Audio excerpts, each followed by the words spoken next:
Well, after a mental morning, I finally got some time to have to do some news for you. This is all stuff from yesterday. I will check out the news and do another update shortly after this one. First up, in the German news, we have the information that Ukraine is buying Russian fuel for its army. I mean, we just live in backwards land, don't we? Next up, we have the undeniable brilliance of Tesla.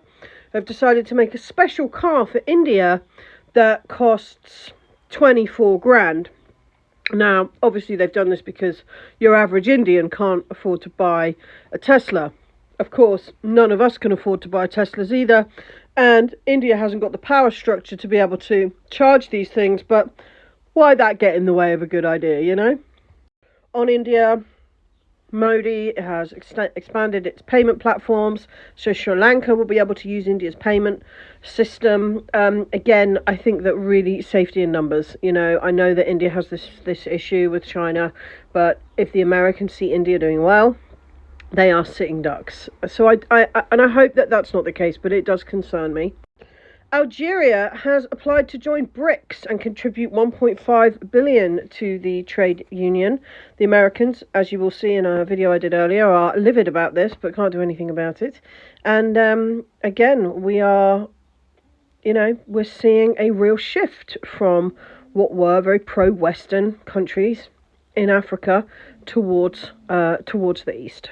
Sri Lanka again, about to have free trade with neighbours, finalising free trade talks with Thailand by February 2024. And if anyone has any concerns about Thailand, like, America has been trying to push through coups and various operations to destabilise Thailand for at least the last 5 years. Brian Beletic has some excellent talks on this subject. He lives in Thailand, he's got a Chinese wife, but it looks like those will be upped if I know the CIA. The Swiss bank Julius Baer has closed accounts of clients living in Russia. More of this social credit system that we tend to blame the North Koreans for.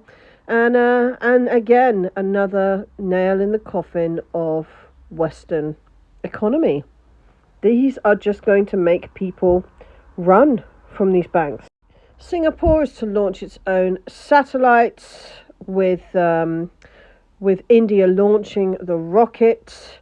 And again, this is countries making a break away from American hegemony, this time over satellites, internet, etc., etc. Europe risks being left without gas due to discontent in the USA. Europe may be left without gas supplies from the United States as Washington can stop them at any time due to the dissatisfaction of local producers. I mean, I'm really glad that Europe has thrown its lot in for 4 times the price of gas and far less reliable gas with the US. I mean, that doesn't sound like suicide at all. I mean, this is just daft. The US credit card debt has rocketed, and it's grown at the fastest pace in 2 decades.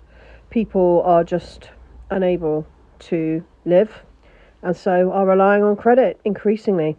And I think that we're going to see the financial collapse of the debt-based system very, very soon. South Africa risks consequences for stance on Russia. The US may not continue with the African Growth and Opportunity Act, and several US lawmakers are calling on Joe Biden's administration to reconsider whether South Africa should continue.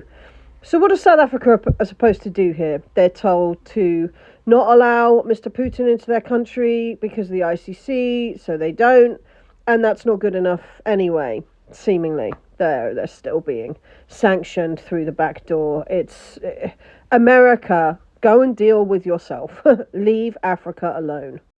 US is exporting lots of pharmaceuticals from India, which is great for India, but probably not great for America. India seems to be booming economically, and when they do that, people will invariably start living better, requiring more money for their work, and those products will go up. Again, if America wants to continue having good trade relations with countries, they really need to work on their diplomacy.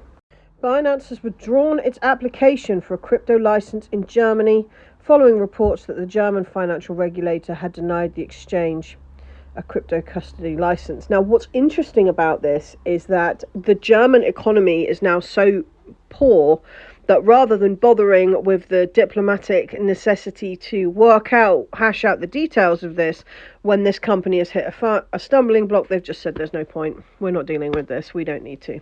That shows a real insider information about the depth of struggle that Germany is having in retaining partners, in retaining company support. They were the highest performing country in Europe, and now companies are just not even bothered. There's a massive lawsuit coming against Amazon from the Federal Trade Commission. This is being reported by Politico, and it could break up Amazon. Have to see what happens there, I suppose. The US Fed rate has climbed again, hiking the rate by 0.25% to 5.5%. It's a 22-year high, and people are going to suffer, and there doesn't seem to be any change here. The Fed have basically said this is going to keep happening. Poland has having some issues with its manufacturing industry, significant overcapacity. They are experiencing a huge shortage of orders because, of course, the EU is now broke. So how are Poland supposed to sell the stuff that they are making? Leather and fur processing, coke and fuel production, and metallurgic industry all down by large amounts. Again, as I said earlier, the Fed is unlikely to cut rates this year, and it's just going to keep going. We'll be comfortable cutting rates when we're comfortable cutting rates. A truly American answer, and that won't be this year, Powell said. So, good luck, America. In western Ukraine, 3 military airfields were hit yesterday, according to Slavyangrad, and there was, from what I can see, the largest strike that's happened since the beginning of this war last night, and no information regarding. No information regarding this in the Western media. This was yesterday, so this would have been not last night, but the night before. When are people going to start telling the truth about this war? I will update shortly with some information from today. What I think we're seeing is countries either forging their own way and feeling confident to do that, which is a huge change from even a year ago. But what we're also seeing is some big combined changes happening globally. And I think it's really, really important that we hold our journalists to account, we hold our media outlets to account, we hold our politicians to account. The information that I've also had today, which I'm sure I'll find some documentation on when I go and look, is that the Greek government has actually refused help from Russia in the loan of 4 planes, which would help them put out the fires in Rhodes and various other Greek hotspots, pardon the pun, and have actually refused that because of the war in Ukraine. So they don't even have to ask Russia. They have refused help. How is that working for their own people? How is that benefiting people of Greece? Do the people of Greece get no choice in this? Do you want to watch your homes burn down so that you support Ukraine?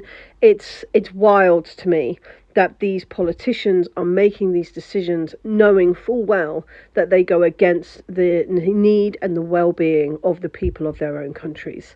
And we really, really have to be united in making sure that they're aware that we're aware of that. Well, after